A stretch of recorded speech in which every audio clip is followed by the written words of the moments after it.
Good morning, everybody. Thank you so much for joining us here on The Wax. I'm Roger Susanin. We certainly have a lot to tell you about, but let's begin with developing news. Happening right now in Hartford, police are investigating a deadly stabbing. So let's get right out to Eyewitness News reporter Marcy Jones, who joins us now live outside of HPD headquarters. So, Marcy, unfortunately, this has been a violent couple of weeks in the capital city.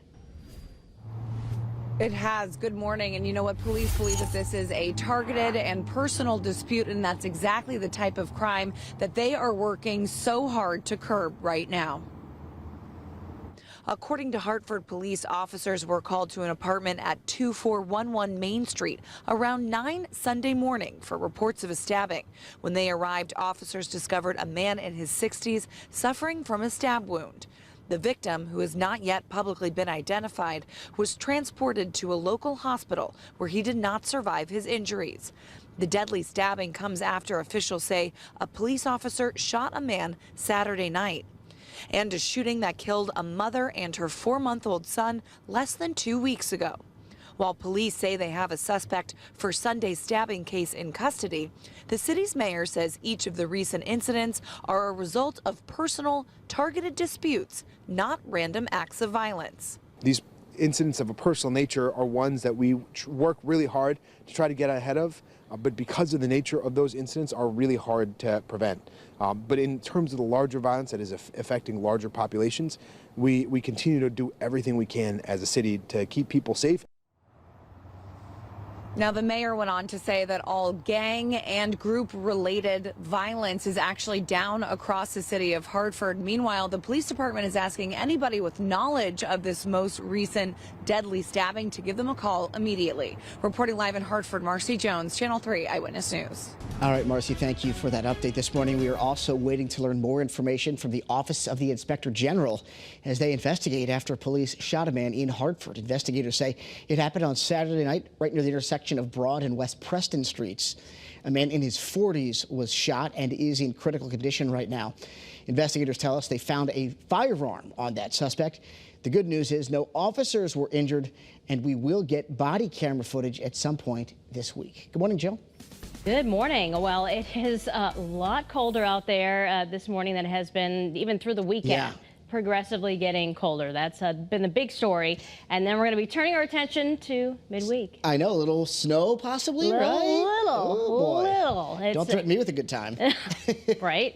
Same here. I mean, I'm all about it. But yeah, this could impact travel nonetheless. So we've gone ahead and issued a first alert weather day for Wednesday night into Thursday morning because snow chance inland, well, it could accumulate, you know, an inch or two max, but enough to create some slick spots. Right now, though, this morning, it's just the cold weather we're bracing for, bundling up before heading outside. Winds are locked. It's 21 degrees. Winds are light, thankfully. But look at the temperature departure. We're talking about, you know, several degrees colder than we were just 24 hours ago. So 19 in Groton, 16 in Norwich, 21 in Hartford, some of the coldest air we've seen so far this season.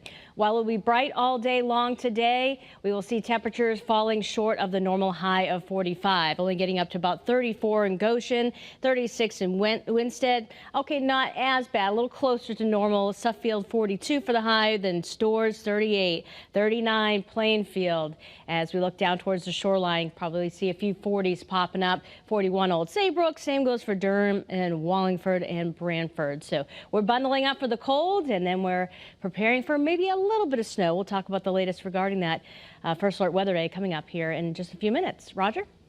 All right, thank you, Jill. Let's take a look at your first alert traffic report driven by your Connecticut Chevy dealers. I can tell you right now, no major incidents or issues to tell you about except in Fairfield County. This is a shot I-91 exit 33. Now, all the drama is actually playing out right now in Bridgeport, Stamford, as well as in Trumbull. The delays in Bridgeport and Stamford on I-95, as you might expect. And then there's also some slowdowns, Route 15 South. That is actually in Fairfield as well as in Trumbull right now. So again, if you're traveling around in Fairfield County this morning, it will be slow going, especially if you're heading towards the city. But the rest of the state, as you're waking up early on this Monday morning, is in decent, pretty good shape. That is a look at your first alert traffic report, driven by your Connecticut Chevy dealers. Well, today, grief counselors will be available after a Manchester high school student tragically died at football practice. 14-year-old Jakai Gale collapsed on the field while jogging during a practice for the Junior Warhawks, which is a local Pop Warner football team. Emergency crews desperately tried to revive that young man, but sadly they couldn't save him. It's hard losing my brother, someone I shared a room with, did everything with, and grew up with. He was overall a great person who changed people with his presence. Such a heartbreaking situation. Students and staff members can talk to counselors at both Manchester and Bloomfield high schools throughout the week. Jakai's cause of death at this point has not yet been determined or released. And right now, 11 people are temporarily homeless after a big fire ripped through a multifamily home in Hamden. Crews rushed out to that scene at a two-family home on 2nd Street last night. There was a rescue that was made for a individual that was wheelchair bound. There was a total now of 11 that is displaced from this home. Well, thanks to the courageous work by local firefighters, everybody got out safely. The Red Cross right now is helping the families who are impacted. And right now, state police are trying to figure out what led up to a dirt bike crash in Hebron. Fire officials say emergency crews rushed out to the scene on East Street yesterday afternoon after a dirt bike and a car collided. That biker was actually flown to the hospital with significant injuries. This morning, we are still working to learn that person's condition. And we have some new information on a story we first brought you yesterday. A driver is now facing DUI charges after a wrong-way crash in West Haven. State police say it happened just after midnight yesterday on I-95 North near exit 43. Multiple people were taken to the hospital, but fortunately they are all expected to survive. State police, though, are still investigating, and that driver is scheduled to appear in court in the coming weeks. And this morning, Connecticut U.S. Senator Chris Murphy is speaking out after President-elect Donald Trump tapped Kash Patel to lead the FBI. This is a very controversial decision. Murphy is urging the Senate not to confirm Patel after Patel actually vowed to dismantle the FBI. Kash Patel's only qualification is because he agrees with Donald Trump that the Department of Justice should serve to punish, lock up, and intimidate Donald Trump's political opponents. I'd shut down the FBI Hoover building on day one and reopening the next day as a museum of the deep state. By the way, the current FBI director, a guy named Chris Wray, he has 3 years left on his term. He'd actually have to either retire or be fired in order for Patel to step in. Well, this morning, employees at Pods Moving and Storage in Bristol are going on strike. And we want to get right out to Eyewitness News reporter Olivia Schuler, who joins us now live from the job site in Bristol with more on what workers say they are fighting for. It's been a busy morning out there. Good morning, Olivia. Roger, it certainly has. The group of people here building every, I would say, 30 minutes since about 6 o'clock this morning. But plain and simple, these workers are really just looking for some better working conditions in all aspects of their job. As of July 3rd, these employees at Pods and Moving and Storage have had union representation. However, workers claim there are unfair labor practices, including altering work conditions, compensating equipment from workers, and showing a lack of respect at the bargaining table. All of this is what led workers here today to a unanimous decision to go on strike. Now, Teamsters 671 says in a release, quote, the unfair treatment has to stop and are prepared to take a stand for their rights and for a fair workplace. Now, this group that you're looking at right now, pretty quiet, but on the other end in front of the Pods facility, there are another group of members that are striking as well. They are chanting every now and then. They have their signs that they're holding. They're also wearing some signage as well. So they definitely want to make sure that their voices are heard. Roger. Well, Olivia, a lot going on out there, certainly. We also saw that it appears there are some police officers out there as well. Why is there a police presence there? Yeah, so I did talk to some members here about why there was police presence. There was about 3 police cruisers that were around here. They said it was actually the security team that blocks off the fence here.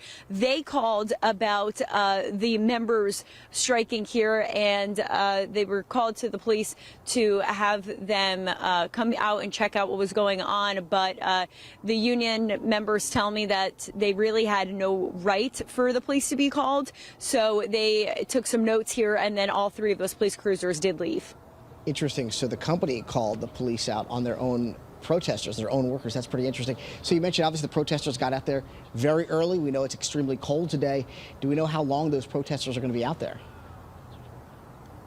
Yeah, so I just talked to one of the protesters. He says he's going to be out here as long as is needed. But I did learn that at 9 o'clock this morning, there is a meeting that has been scheduled between the union workers and representatives here at PODS. And once again, I did reach out to PODS, the company, to see if they had any statement in regard to some of their employees on strike today. And we still have not heard back on that. All right, Olivia Schuler, all over that developing story in Bristol. Thank you so much. And in less than half an hour, workers with eye health in Enfield are also expected to hit the picket lines. They blame the company for what they call union busting after workers voted to create a union back in March.